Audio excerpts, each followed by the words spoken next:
रामानंद मंडल जी मैथिली के सुप्रसिद्ध कवि महोदय के नव पुस्तक कालिदास प्राप्त भेल भाषा को नहीं बाँटियो।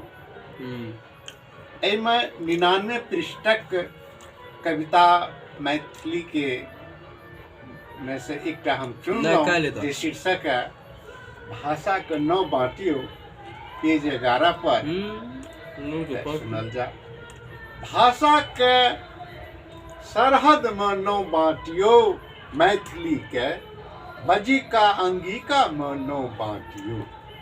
मैथिली के संस्कृत असंस्कृत में न बाँटियो, मैथिली के रार मानक में न बाँटियो।